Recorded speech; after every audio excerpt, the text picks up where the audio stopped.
सुबह सुबह शिव जी के मंदिर जाते हो आप लोग, एक लोटा जल चढ़ाने के लिए जाते हो।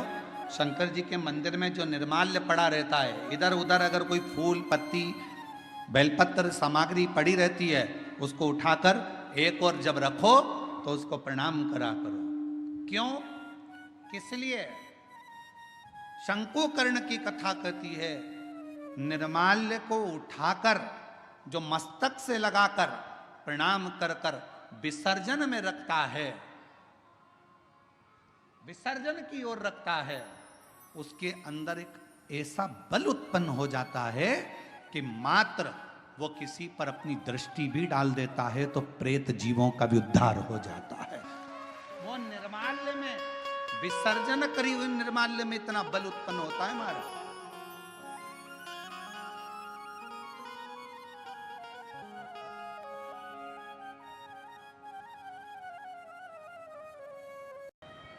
और फिर निवेदन करूं मेरी जीजियों से, मेरे जीजाओं से, प्रयास करना, कभी अगर मौका मिल जाए, बाबा अगर तुम्हारे ऊपर करुणा करे, कृपा करे, दया करे, और कोई अगर ऐसा योग संजोग बन जाए, मौका मिल जाए, तो श्रावण के महीने में कोई भी एक नियम अवश्य धारण करो पूरे सावन, कि मैं शिव जी के मंदिर जाऊंगी या बेलपत्र को जल चढ़ाऊंगी या शंकर जी के मंदिर का दर्शन करूंगी या शिखर का दर्शन करूंगी या शिव जी के मंदिर में एक चावल का दाना या 2 लोटा जल का स्मरण या बाबा देवादिदेव महादेव का मंत्र स्मरण करूंगी। प्रतिदिन अपने हाथ में 2 लोटा जल भरकर शिव को जल की धार लगाऊंगी। कोई भी एक नियम अपने श्रावण महीने में अवश्य, और नियम पूरा होता है तो बाबा करुणा, एक पत्र है, अच्छा है, बाबा करुणा करता भी है। कहा कि मैं पूर्व में ब्राह्मण था, बेलपत्र का अपमान कर कर मुझे ये योनि मिली है, मैं पिशाच की योनि। हजारों अश्वमेध यज्ञ का फल यदि प्राप्त करना है तो जिंदगी में एक बार एक बेलपत्र का पौधा जरूर कहीं पर लगाओ, 1000 अश्वमेध यज्ञ का फल मिलेगा। सर्वतोमुखी यज्ञ का फल प्राप्त करना है तो कहीं पर बेलपत्र का वृक्ष लगा हो तो वहां रोज 1 लोटा जल चढ़ाना प्रारंभ करो, सर्वतोमुखी यज्ञ का फल प्राप्त हो। और यदि सर्वतोमुखी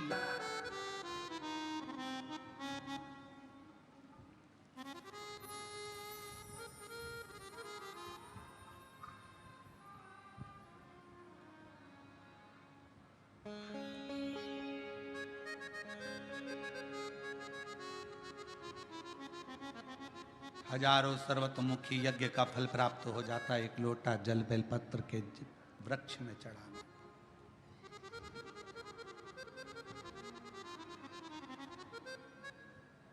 और शिव पुराण की कथा कहती है, हजारों हजारों विष्णु यज्ञ, सोम यज्ञ, हजारों हजारों रुद्र यज्ञ, हजारों हजारों देवी यज्ञ, हजारों हजारों सिद्धि यज्ञ, सारे यज्ञों का अगर पुण्य फल प्राप्त करना है तो 3 वृक्ष ऐसे हैं जिन वृक्ष की त्रिवेणी में अगर एक बार भी अगर मौका लग जाए इन 3 वृक्षों का स्मरण करने में, पहले नंबर का बेलपत्र का वृक्ष, दूसरे नंबर का पीपल का वृक्ष, तीसरे नंबर पर है महाराज भगवान देवादिदेव महादेव की कृपा से शमी का वृक्ष। अगर कहीं योग से बन जाए, आप रास्ते से निकल कर आ रहे हो, कहीं पीपल का पेड़ मिल गया, जल चढ़ाया, बेलपत्र मिल गया, शमी पेड़ मिल गया, जल समर्पित कर दिया, जल समर्पित करते करते आप अगर कहीं 3 वृक्षों पर आ रहे हो तो हजारों हजारों सिद्ध यज्ञ के फल प्राप्त हो।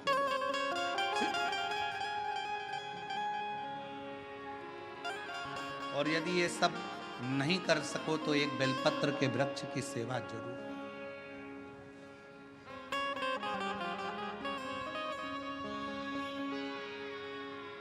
एक संकल्प लो, आप और हम सब मिलकर उसको पूरा करें। सावन के महीने में एक बेलपत्री का वृक्ष जरूर लगाएंगे, ये नियम आप और हम लेकर। लगाओगे? जम के तो बोलो, पक्का? बकरी खाए वैसा तो नहीं है? नहीं ना? संभालोगे उसको, प्रयास करोगे ना? ऐसी जगह लगाना जहां तुम उसको देखते रहो, संभालते रहो, उसको बढ़ाते रहो।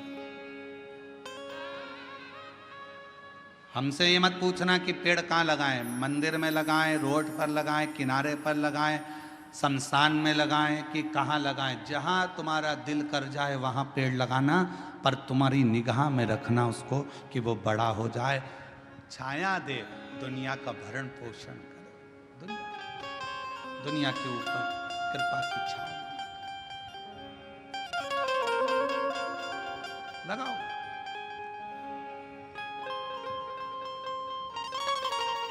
देते हैं उपाय, क्यों ना बताएं? हमारी पूरी पुराण उपाय में, पूरी शास्त्र हमारे उपायों में। हम कौन सा उपाय करें जिससे हमको ये फल मिल जाए? और केवल वहीं तक नहीं, अगर डॉक्टर के पास जाओगे तो डॉक्टर भी आपको कोई ना कोई उपाय जरूर बताएगा। देखो, वजन बढ़ रहा है, 10 किलो वजन कम करना है, मॉर्निंग वॉक करो।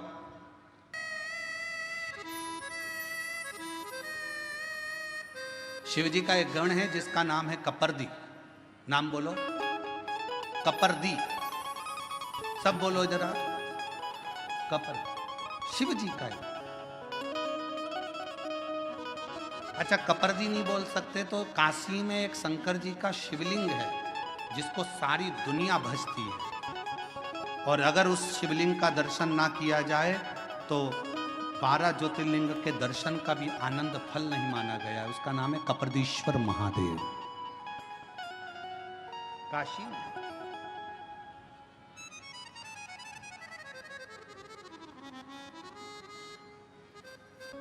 पिशाच मोचन कुंड के पास में कपर्दीश्वर महादेव विराजे।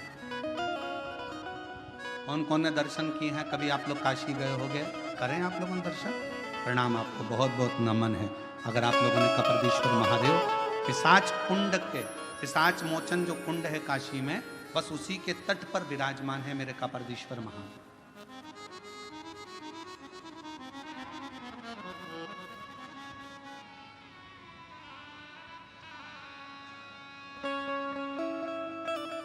शंकुकर्ण ने कहा कि भगवान शिव का एक गण कपर्दी रोज काशी आता है।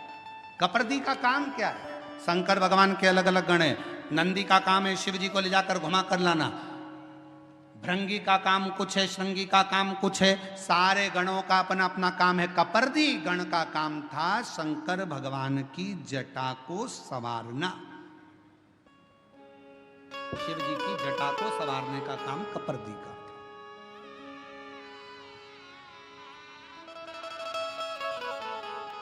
बोल कपर्दीश्वर महादेव की जय। हर हर महादेव। बोल बम का नारा है। श्री शिवाय। आवाज नहीं आई, जम के बोलो जरा, श्री शिवाय। कपर्दी शिव जी की जटा का श्रृंगार करने वाला शंकर जी का एक गण है कपर्दी। जैसे तुम्हारे यहाँ मोहल्ले में ब्यूटी पार्लर वाली रहती है ना,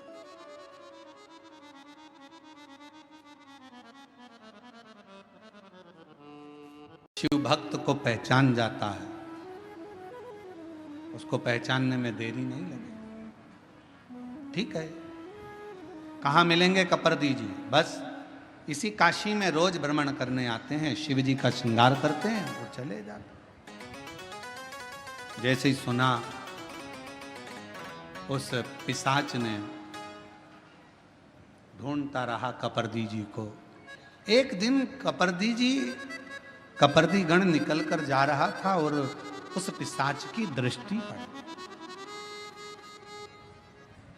पड़ी की जटा बांधते हैं, वो आएंगे, रोज आते हैं तो उनसे मिल।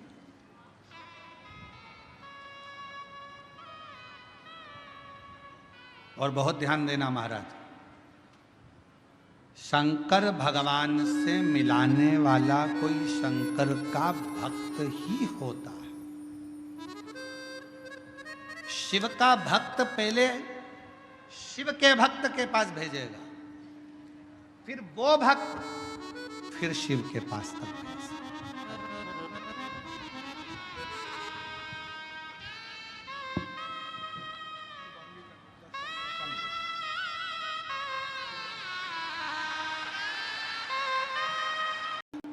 कपर्दी ने सोचा यदि मैंने उपाय बता दिया और देवाधिदेव महादेव मेरे ऊपर नाराज हो गए तो, मान लो मैंने उपाय बताया और देवाधिदेव महादेव नाराज हो गए तो?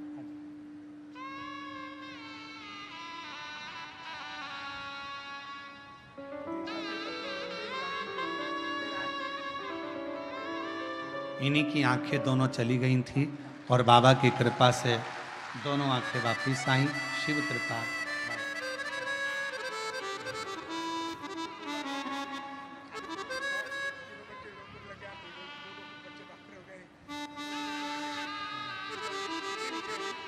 तो हो सकता है शिव जी नाराज हो जाए। कपर्दी चले गया, इसको कुछ जवाब नहीं दिया। दूसरे दिन कपर्दी फिर आया और कपर्दी गण आकर जब भ्रमण कर रहे थे, इस पिशाच ने फिर देखकर प्रणाम किया, बाबा कुछ कृपा, कुछ करुणा। कपर्दी ने कहा एक काम करो,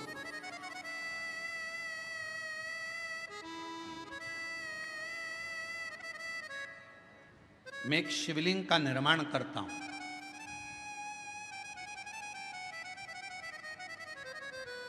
जिस स्थान पर बैठकर शंकुकर्ण गंगा नहाकर आकर बैठता है और जप करता है, उसी स्थान पर मैं शिवलिंग का निर्माण करता हूं। उस शिवलिंग पर तू केवल इतना करना, अगर कोई बेलपत्र चढ़ाने के लिए उस शिवलिंग के नजदीक में आए, बस उस जाती हुई बेलपत्र का मात्र तू दर्शन कर लेना। अब देखिएगा जरा, केवल बेलपत्र चढ़ने के लिए जो जा रही है उसका मात्र दर्शन कर लेना, क्योंकि तू तो पिशाच है। तू मंदिर में नहीं जा सकेगा, प्रणाम नहीं कर सकेगा, चढ़ा नहीं सकेगा, पूजन कर नहीं सकेगा, आराधना कर नहीं सकेगा, क्योंकि पिशाच की योनि में। जहां से बेलपत्र चढ़ने के लिए जा रही है, उस बेलपत्र का मात्र तू दर्शन कर ले, ठीक है? पिशाच उस बेलपत्र का दर्शन कर रहा था। कपर्दी ने जिस शिवलिंग का निर्माण किया था, उस शिवलिंग के पास में बेलपत्र चढ़ाने के लिए शंकुकर्ण जा रहे थे और दर्शन बेलपत्र का हो रहा था। तभी जल का एक पात्र सामने से लेकर जाते जाते गिर गया। वो पात्र बेलपत्री का संग कर लिया और वहीं उस कपर्दी के बनाए हुए शिवलिंग में से स्वयं देवाधिदेव महादेव मेरे शंकर ओघड़दानी प्रकट हो गए। कपर्दी, आज तक तूने मेरी जटा का श्रृंगार करा है, पर आज मेरे शिवलिंग का तूने श्रृंगार करा है। कपर्दी क्या चाहता है? कपर्दी ने कहा, प्रभु मैंने अपने लिए कभी तप साधना नहीं करी। एक पिशाच है, उस पिशाच की मुक्ति के लिए कोई यत्न कर। शिव जी ने गंगा जी का आह्वान करा, गंगा जिस स्थान पर पानी का पात्र गिरा है वहीं पर एक कुंड प्रकट हो जाए। गंगा उस कुंड से प्रकट हो गई। शिव जी ने कहा कि कहो कपर्दी इस पिशाच से इस कुंड में स्नान करे। कपर्दी के कहने पर पिशाच ने कुंड का स्नान करा। सुंदर कानों में कुंडल आ गए, गले में रुद्राक्ष की माला आ गई। पिशाच की योनि से छूटकर देव योनि को प्राप्त होकर शिव के नंदी के साथ में कैलाश धाम चले। शिव जी ने कहा, सुनो कपर्दी, तुम्हारे द्वारा बने हुए इस शिवलिंग की साक्षी में ये सुंदर कुंड, जिसको स्कंद पुराण के अंदर काशी खंड में विमलोदक कुंड कहा गया है और संसार की भाषा में इसको पिशाच मोचन कुंड कहा गया है। इस कुंड का निर्माण मैंने करा है। ये कपर्दी तुम्हारे द्वारा बना हुआ ये शिवलिंग कपर्दीश्वर महादेव के नाम से विख्यात होगा। जिसके जीवन में अगर थोड़ा सा भी कोई पाप जिंदगी में अगर किया होगा, कोई पाप कर्म में अगर ग्रसित होगा, उसके घर के, परिवार के, कुल के, गांव के अंतर्गत कोई पिशाच योनि में पड़ा होगा, अगर कपर्दीश्वर महादेव का काशी में आकर दर्शन कर लेगा और पिशाच मोचन कुंड का मात्र स्नान और दर्शन कर लेगा, उसके 71 पीढ़ी और उसके गांव में भी अगर कोई पिशाच योनि में होगा तो वो मुक्त हो जाए। बोल कपर्दीश्वर महादेव की जय। पिशाच मोचन कुंड जिसको स्कंद पुराण के काशी खंड में भगवान शिव का विमलोदक कुंड कहा।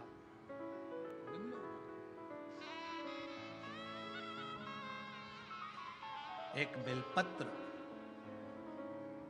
और उस बेलपत्र की महत्वता का वर्णन ये शिव महापुराण की कथा का विमलोदक कुंड कर। और कितना विश्वास,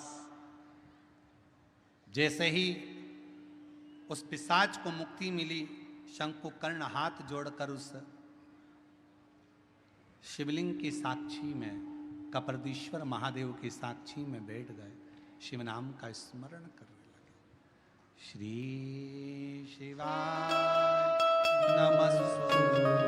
पूजन कर रहा है, देवी की पूजन कर रहा है, आराधना कर रहा है, कोई संकल्प लेकर बैठा है, कोई तप साधना कर रहा है, यजमान कोई अनुष्ठान कर रहा है। यजमान का जितना भाव, यजमान का जितना विश्वास भगवान के प्रति हो, जिस देवता की पूजन हो रही है उस देवता के प्रति हो, उससे 4 गुना ज्यादा विश्वास पूजन कराने वाले ब्राह्मण का भगवान के प्रति होना चाहिए कि मैं जिसकी पूजन करा रहा हूं वो देवाधिदेव महादेव, वो भगवान श्री गणेश, वो भगवान देवाधिदेव महादेव, भगवान श्री गणेश, मां अंबा, जगदम्बा, पंचलोकपाल, 16 मातृका, 9 ग्रह, ये सारे जो मंडल बने हैं, ये ग्रह बने हैं, मेरा विश्वास कहता है कि ये मेरे देवता इस जजमान का कल्याण जरूर करेंगे। तो विश्वास जागृत हो, विश्वास,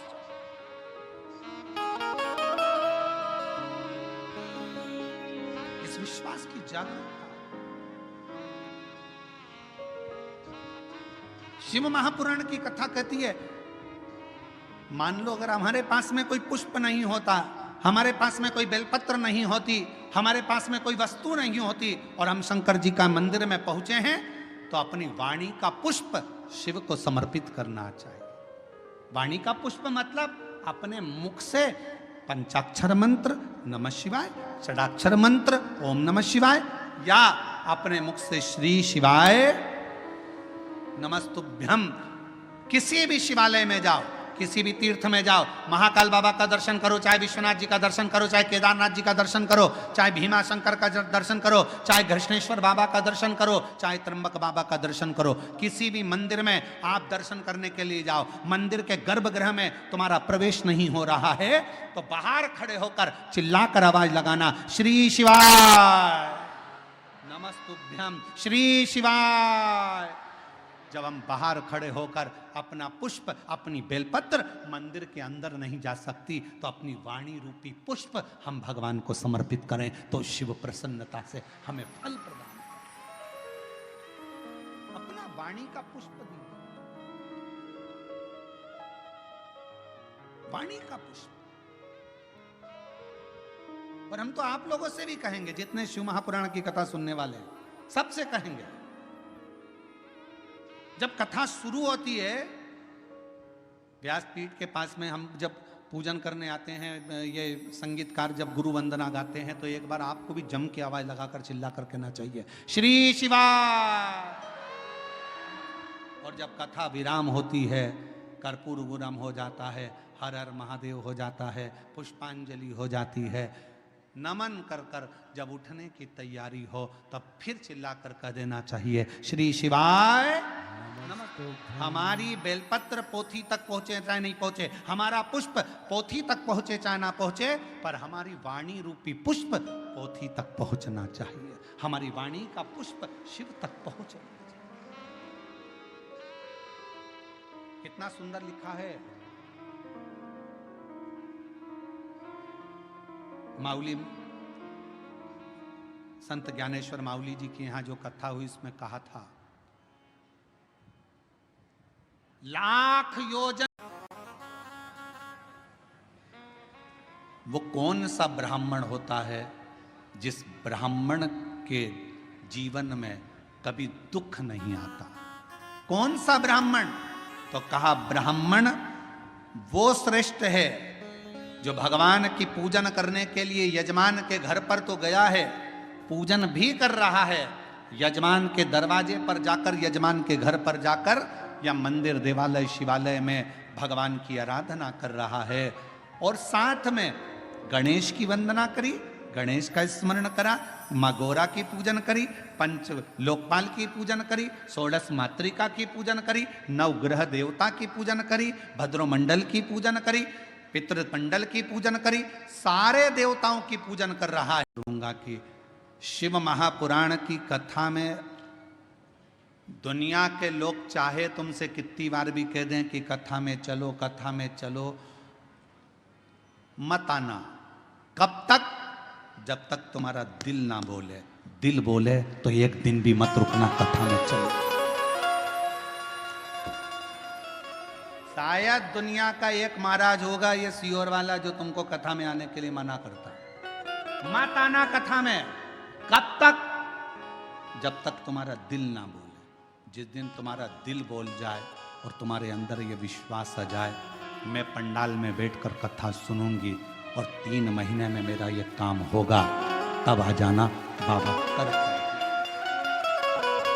बस हो तो अब मानो तो मैं गंगा मां हूं, ना मानो तो बहता। आपका विश्वास ही नहीं है। पड़ोसन ने कहा चल रही क्या, और तुम चल कर आ गए, और मन में भरोसा ही नहीं है। ऐसा होता है क्या? ऐसा होता है क्या? ऐसा होता है क्या? ऐसा हो सकता है क्या? कैंसर जैसा रोग समाप्त हो सकता है क्या? ये पत्र हम तो पढ़ते ही नहीं ज्यादा, हमारे पास में इतना टाइम ही नहीं है। परसों एक पत्र आया, परसों इन पत्रों में, ये पत्र हम लेकर भी नहीं जाते सीहोर, इन पत्रों में नीचे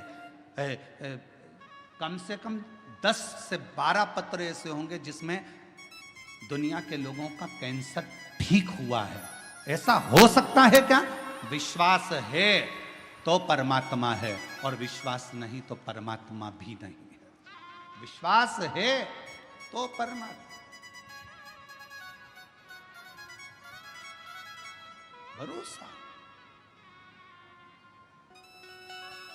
कहां जा रही हो? कथा में।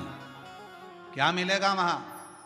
कुछ मिले चाहे ना मिले, इतना विश्वास जरूर है। 3 घंटे की कथा में अगर मैंने 15 मिनट की भी कथा को अपनी जिंदगी में उतार लिया, 10 मिनट की कथा को भी अपने जीवन में उतार लिया, तो ये मेरा विश्वास कहता है, ये मेरा भरोसा कहता है कि मेरा शिव मेरे दुख को, मेरी तकलीफ को, मेरे कष्ट को काटेगा जरूर। ये मेरा